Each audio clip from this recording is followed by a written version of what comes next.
శ్రీమాత్రే నమ. జయ గురు దత్తాత్రేయ నమ.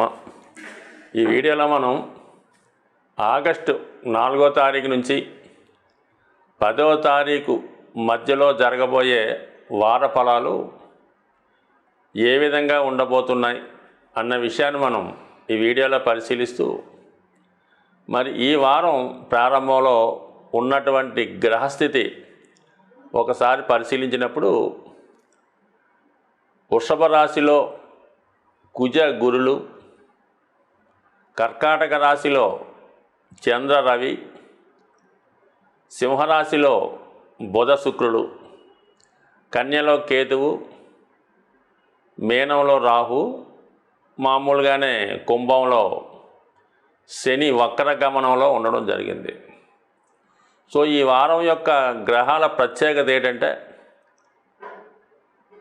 వృషభ రాశిలో మిత్రగ్రహాలైనటువంటి కుజగురుల సంచారం ఒక విధంగా మంచి యోగం. అలాగే కర్కాటకంలో కూడా మిత్రగ్రహాలైనటువంటి రవిచంద్రులు, కన్యలో బుధ శుక్రులు కూడా మిత్రగ్రహాలు అవ్వడం అన్నది చాలా ఇంపార్టెంట్ అయిన విషయం. అయితే కేతువు కన్యరాశిలో ఒక విధంగా శత్రుస్థానంగా భావించాలి. రాహువుకి ఒక విధంగా శత్రుస్థానం ఏమవుతుంది, మీనరాశి. మరి శని వక్రగమనం పొందడం అన్నది కుంభరాశిలో అత్యంత బలవంతుడై ఉండడం వల్ల ఇది కొంతవరకు పారిశ్రామిక రంగంలో ఉన్న వాళ్ళకి చాలా అభివృద్ధికరంగా ఉంటుంది. బ్యాంకింగ్ రంగంలో ఉన్న వాళ్ళకి ఈ కుజ గురుల కలయిక వల్ల వాళ్ళకి వ్యక్తిగతంగా అభివృద్ధికరంగా ఉంటుంది. అలాగే వ్యవసాయదారులు, ఫైనాన్స్ వ్యాపారం చేస్తున్న వాళ్ళు, రియల్ ఎస్టేట్ రంగంలో ఉన్న వాళ్ళకి ఖచ్చితంగా ఈ గురు కుజుల కలయిక భూముల యొక్క విలువ పెరగడం వల్ల వారి యొక్క వ్యాపారం చాలా అనుకూలంగా ఉంటుంది.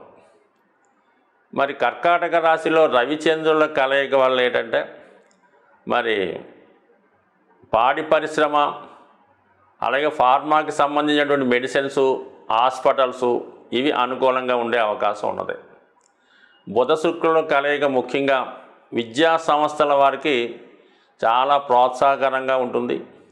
విద్యార్థులకు ఇది ఒక చక్కని అవకాశం, ఉన్నత విద్యా అవకాశాలు ఎక్కువగా రావడం జరుగుతూ ఉంటుంది. కేతు ప్రభావం వల్ల ఏంటంటే, చిన్న చిన్న ఉద్యోగాలు చేస్తున్న వారికి చాలా ఇబ్బందికరమైన పరిస్థితులు ఎదురవుతుంటాయి. అలాగే ఈ గ్రహస్థితి వల్ల ఏదో ఒక అంటువ్యాధులు లాంటివో, చిన్న చిన్న తరుణ వ్యాధులు లాంటివి వ్యాపించడం వల్ల ఎక్కువగా మరి ఒక విధంగా ప్రజలకి ఎక్కువ అనారోగ్య సమస్యలు ఎదురవ్వడం. దీనివల్ల హాస్పిటల్కి అయితే ఆదాయం బాగుంటుంది, కానీ ప్రజలకంత అనుకూల స్థితి ఇబ్బందికరంగా ఉంటుంది. అయితే ఎంత కష్టపడితే అంత ధనం సంపాదించే యోగం ఈ రాశిలో మరి ఈ వారం మనకి గోచరిస్తుంది. మరి ఈ వారంలో స్త్రీలకు చాలా లాభసాటిగా ఉండడం జరుగుతుంది. ముఖ్యంగా శుక్రుడు బుధగ్రహంతో కలిసి, అంటే బుధుడు శుక్రుడు మిత్రులు, అలాగే మరొక మిత్రగ్రహం అయినటువంటి శని భగవాన్తో చూడటం వల్ల ఇది చాలా వరకు స్త్రీలకు అనుకూలించే అవకాశం. అలాగే కొన్ని లగ్నాల వారికి మరి ఒక విధంటి ధనయోగం, అలాగే రాజయోగం కూడా వచ్చే అవకాశం ఉంటుంది. కన్యారాశి వారికి ఈ వారం ఆర్థిక పరంగా చాలా అనుకూలమైన పరిస్థితి ఏర్పడింది. 2 రాజగ్రహాలైనటువంటి చంద్ర రవులు 11వ స్థానంలో ఉండడం వల్ల మీకు ప్రభుత్వ పథకాలు అనుకూలంగా వచ్చే అవకాశం ఉంది. అలాగే తల్లిదండ్రుల నుంచి సహకారం లభించే అవకాశం ఉంది. మరి 12వ స్థానంలో ఉన్నటువంటి బుధ శుక్రుల ప్రభావం వల్ల వృత్తిలో ఒత్తిడి ఎక్కువ అవుతుంది. అలాగే కొన్ని ఖరీదైనటువంటి విలువైనటువంటి వస్తువులు మీ కుటుంబంలో ఉన్నటువంటి స్త్రీల కొరకు కానీ, లేదా మీ గృహంలో ఉపయోగపడే వస్తువులు కానీ కొనే అవకాశం ఉన్నది. అలాగే వ్యక్తిగతంగా వాహన లాభం మీకు ఈ వారం రావడం జరుగుతుంది. దాన్ని బట్టి ఏంటంటే, మీరు ఏదైనా బంగారు ఆభరణాలు కానీ ఒక వాహనం కానీ ఈ వారం మీరు దాని కొరకు ఇన్వెస్ట్ చేయవలసి ఉంటుంది. ఇక ముఖ్యంగా